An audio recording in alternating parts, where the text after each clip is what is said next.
नमस्कार. ज्योतिष yummy food चॅनलवरती तुम्हा सर्वांचं स्वागत आहे. आज आपण बनवणार आहोत केकसाठी लागणारी व्हिप क्रीम. ही व्हिप क्रीम कशी बनवायची हे आज मी तुम्हाला दाखवणार आहे. त्यासाठी हा व्हिडिओ तुम्ही शेवटपर्यंत नक्की बघा. व्हिप क्रीम बनवण्यासाठी इथे मी फिओना कंपनीची व्हिपिंग क्रीम घेतलेली आहे. व्हिडिओमध्ये तुम्हाला मी त्याचा बॉक्स दाखवलेला आहे. ही क्रीम फ्रीजरमध्ये स्टोअर करतात व जेव्हा आपल्याला केक बनवायचा असतो त्याच्या अगोदर 1 तास ही क्रीम आपल्याला बाहेर काढून ठेवायची असते. ती आपल्याला पूर्णपणे लिक्विड फॉर्ममध्ये पाहिजे. मार्केटमध्ये अजून वेगवेगळ्या कंपनीच्या व्हिप क्रीम अवेलेबल आहेत. तुम्ही कोणतीही क्रीम वापरली तरीही चालेल. व्हिप क्रीम बनवण्यासाठी इथे मी स्टीलच्या पातेल्याचा वापर केलेला आहे. आता यामध्ये आपण क्रीम टाकून घेऊया. क्रीम ही आपल्याला पूर्णपणे लिक्विड फॉर्ममध्ये पाहिजे. व्हिडिओमध्ये तुम्ही बघू शकता व्हिप क्रीम ही लिक्विड फॉर्ममध्ये आहे. त्यामध्ये आपल्याला बिलकुल पण आईस क्रिस्टल नको आहेत. व्हिप क्रीम बनवण्यासाठी इथे मी फिलिप्सचं बीटर घेतलेलं आहे. या बीटरवरती तुम्ही बघू शकता व्हिडिओमध्ये दाखवल्याप्रमाणे 1, 2, 3, 4 असे 5 नंबरपर्यंत त्याचे स्पीड आहे.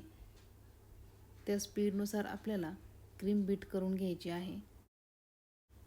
व्हिप क्रीम आता आपण 1 नंबरच्या स्पीडवरती 2 मिनिटासाठी व्हिप करून घेऊया. व्हिप क्रीम बनवण्यासाठी आपल्याला 2 गोष्टी लक्षात घ्यायच्या आहेत. एक म्हणजे व्हिप क्रीम ही आपण फ्रीजरमध्ये स्टोअर करून ठेवत असतो. त्यामुळे जेव्हा आपल्याला केक बनवायचा असतो तेव्हा ती 1 तास अगोदर आपल्याला बाहेर काढून ठेवायची असते.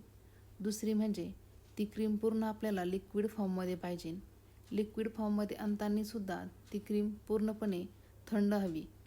1 नंबर स्पीडवरती आपली क्रीम बीट करून झालेली आहे. आता आपण 2 नंबरच्या स्पीडवरती 1 मिनिटासाठी ही क्रीम पुन्हा एकदा बीट करून घेणार आहोत. उन्हाळ्यामध्ये बाहेर टेम्परेचर गरम असल्यामुळे क्रीम आपण कितीही बीट केली तरीही व्यवस्थित बीट होत नाही.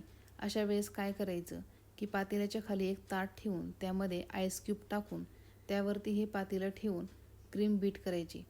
म्हणजे ही आपली क्रीम व्यवस्थित बीट होते व पातळ होत नाही. आता आपण 3 नंबरच्या स्पीडवरती ही क्रीम बीट करत आहोत. असंच आपल्याला 4, 5 नंबरपर्यंत 1-1 मिनिटासाठी ही क्रीम आपल्याला व्हिप करायची आहे. केक बनवून झाल्यानंतर क्रीम जर शिल्लक राहिली तर ही क्रीम आपण एखाद्या डब्यामध्ये फ्रीजमध्ये 2 दिवसासाठी स्टोअर करू शकतो. एकदा बॉक्स फोडल्यानंतर आपल्याला हवी तेवढी क्रीम त्यामधून काढून घ्यायची आहे. जेवढी आपल्याला क्रीम बीट करायची आहे.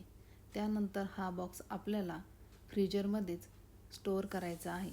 खाली फ्रीजमध्ये हा बॉक्स तुम्ही जर ठेवला तर तो 8 दिवसामध्येच खराब होऊन जातो. त्यामुळे ही क्रीम आपल्याला एकदा काढून घेतल्यानंतर पुन्हा पॅक करून फ्रीजरमध्येच स्टोअर करायची आहे. आणि जेव्हा आपल्याला पुन्हा केक बनवायचा असेल त्या अगोदर 1 तास ही क्रीम बाहेर काढून पुन्हा एकदा तुम्ही याची व्हिप क्रीम तयार करू शकता. आता आपण 5 नंबरच्या स्पीडवर ही क्रीम बीट करत आहोत. इथे तुम्ही बघू शकता व्हिडिओमध्ये इथं आपली क्रीम आता बीट झालेली आहे. इथे ही आपली परफेक्ट अशी व्हिप क्रीम तयार झालेली आहे. तुम्ही बघू शकता स्पॅच्युलाच्या साहाय्याने ही क्रीम आपल्याला सुरुवातीला अशी फेटून घ्यायची आहे. फेटून घेतल्यानंतर तुम्ही ही व्हिप क्रीम स्पॅच्युलावरती घेऊन स्पॅच्युला आपल्याला उलटा करून बघायचा आहे. स्पॅच्युला उलटा केल्यानंतर ही व्हिप क्रीम आपली खाली पडत नाही, याचा अर्थ आपली क्रीम परफेक्ट तयार झालेली आहे. इथे ही केकसाठी लागणारी व्हिप क्रीम आपली तयार झालेली आहे. तुम्हाला त्यामध्ये मी 2-3 ज्या टिप्स सांगितल्या आहेत त्या टिप्स तुम्ही फॉलो करून इथे ही व्हिप क्रीम तयार करू शकता. तयार केलेल्या व्हिप क्रीमपासून फ्लावर कसा बनवायचा हे तुम्हाला मी आता दाखवते. इथे मी नूरचे R11 नंबरचं नोझल वापरून हे फ्लावर तयार केलेलं आहे. तुम्हाला ही माझी व्हिप क्रीमची रेसिपी कशी वाटली हे मला कमेंट्समध्ये नक्की सांगा. आणि माझ्या चॅनलला लाईक, शेअर आणि सबस्क्राईब करायला विसरू नका.